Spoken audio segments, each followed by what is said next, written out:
مفتی صاحب سوال یہ ہے کہ نوجوان کرکٹ نہ کھیلیں، ڈرامہ نہ دیکھیں، فلمیں نہ دیکھیں تو کریں کیا؟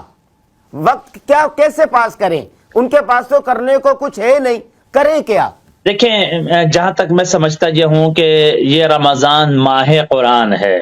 اور ہمارے اکابر نے، ہمارے صوفیاء نے، علماء نے ہمیں یہ بتایا، اور قرآن کا اور رمضان کا تعارف ہی introduction of the Ramzan, introduction of the month of Ramzan, that is Quran, Quran ہی ہے۔ اس کے لیے قرآنی حلقات لگانا، قرآنی ایکٹیویٹیز کرانا، قرآن کے اندر بڑی دلچسپی کی چیزیں موجود ہیں، قرآن کے اندر کیا کیا تحقیقات موجود ہیں۔ آج ہمارے نوجوانوں کو ان دلچسپی کی چیزوں کے اندر منہمک کرنا، ان کے ساتھ باقاعدہ یہ قرآنی مجالس لگانا، حلقات لگوانا، اور ایسا نہیں کہ ان میں بوریت والا، اس کو کرنٹ حالات کے اوپر منطبق کرنا کہ یار جو قرآن 1400 سال پہلے بتا چکا ہے آج کیا ہو رہا ہے، اس کا مرحلہ وار ڈے بائی ڈے۔ میں قرآن پاک کے بعض ان علماء کو جانتا ہوں، آپ بھی جانتے ہیں، جو باقاعدہ تراویح کے بعد اس دن کی تراویح کا ایک بہترین خلاصہ پیش کرتے تھے۔ ڈاکٹر اسرار رحمہ اللہ ہوا کرتے تھے، وہ کیسا اچھا خلاصہ پیش کیا کرتے تھے جو پوری دنیا اس کو دیکھتی تھی۔ ہم اپنے اکابر کو دیکھ لیں، ہم اپنے بزرگوں کو دیکھ لیں کہ وہ قرآن کی کس طریقے سے،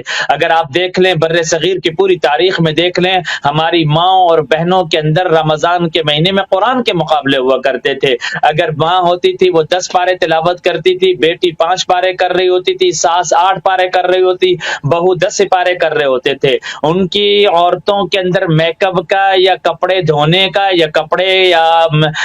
چیزوں کا مقابلہ نہیں ہوتا تھا، قرآن کا مقابلہ ہوتا تھا۔ یہی وجہ ہے کہ ہم اپنے ان بزرگوں کے خاندانوں میں دیکھتے ہیں کہ رمضان کے 30 دن گزر رہے ہوتے تھے تو 30 قرآن بھی ختم ہو رہے ہوتے تھے، رمضان کے 30 دن گزر رہے ہوتے تھے تو 15 قرآن ختم ہو رہے ہوتے تھے، 10 قرآن ختم ہو رہے ہوتے ہیں۔ ہمیں چاہیے کہ اپنے نوجوانوں کو قرآن کے ساتھ تعلق جڑوائیں، ان کو ان ایکٹیویٹیز میں ڈالیں، اس کی مشقیں کروائیں کہ اس پہلے سپارے میں اللہ نے کیا بتایا، اس کو کرنٹ حالات پہ منطبق کریں کہ نوجوانوں کے آج کی حالات میں سوشل میڈیا کا استعمال، غلط چیزیں، حرام کاریاں، اسی طریقے سے ٹائم کا ضیاع، اس طریقے سے میں سمجھتا ہوں اگر وہ زیرک علماء کرام جو نفسیات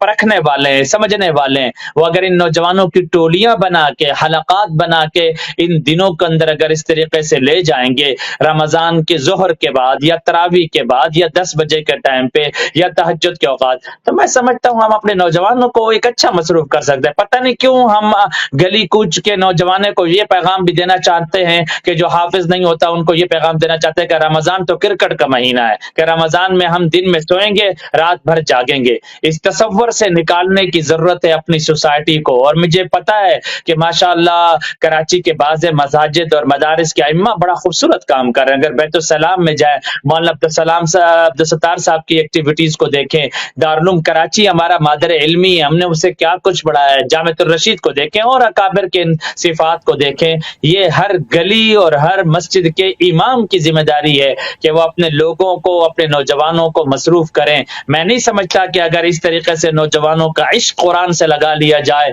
تو ان کے لیے یہ رمضان پر نور مہینہ بن جائے گا، بابرکت مہینہ بن جائے گا۔